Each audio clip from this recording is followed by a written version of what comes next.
This is Abe Friedtanzer from Awards Buzz. Very excited to be speaking with Chris Messina about Based on a True Story. How are you, Chris? I'm well. How are you? Good, good. It's great to talk to you. I've been a fan of yours since the final episodes of 6 Feet Under, which I know you were in a very small portion of that show, but left a very lasting impact. I appreciate that. That was a fun one. That was a lucky one to be a part of. A little bit more serious, I would say, than this show, which is quite a bit screwball and seems like an entertaining journey to be on. Yeah, I was just saying that this show is it's you're constantly walking a fine line of is this too much? Is this too silly? Am I taking it too seriously and that doesn't fit all the nonsense? Should I be more scared? Should I be less scared? I think the writers have a very hard task of trying to kind of weave the different genres all into one here, and hopefully, if we get it right, you're scared, you're laughing, and we land somewhat of a heartbeat. Yeah, I think you do accomplish that. I know that talking to Kaylee, she said she is, like her character, very into, true crime podcasts. What's your take on this phenomenon? I've always steered away from it because I just, the world's hard enough. I just don't want to look at that stuff as much. I totally see why people are fascinating with it. I have gone down those roads too. It's interesting to see, if you're ever in one of those awful situations, how you might get out of it, how you might notice it, spot it. But yeah, I think doing the show and being around Kaylee, I've I seem to be paying more attention to it than before. Are you a tennis enthusiast or player in your own life?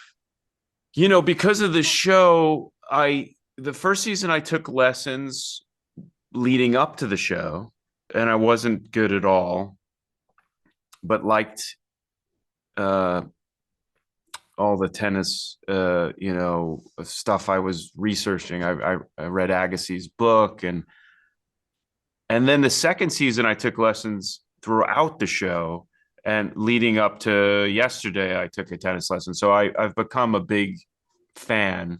Any of the tennis that looks any good in the show is because of the tennis double, Stefan, who is an amazing tennis player. And I always thought I was getting better, and I was always hoping that they were going to be able to use my swing. And then Stefan would get out there, and it would be clear that they shouldn't use a lick of what I was doing.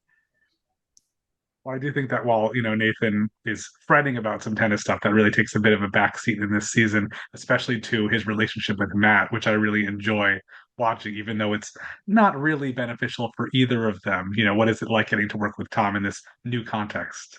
He's a great actor and a great human, and we love working together. We work similar, and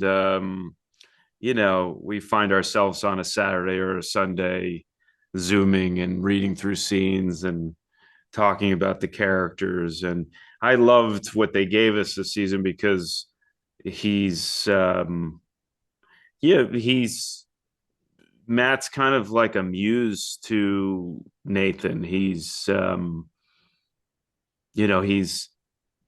being inspired to go darker, to dig deeper. He's kind of returning to his roots of a real fighter. Um, and I love that all of this advice and dysfunctional advice and friendship is spawned from a serial killer. So that dichotomy, I think, creates you know something funny and complicated. So Would you I rec love those scenes. That's great. Would you recommend binging this show for people who want to experience it, or is it better to space it out a little bit more? I don't know. I guess that's up to the viewer. Did you watch them all?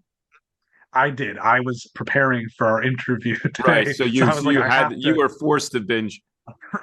Yeah. I guess with the 30-minute, they're like 30-minute episodes, right? Yeah, They're a I little shorter guess sometimes, yeah.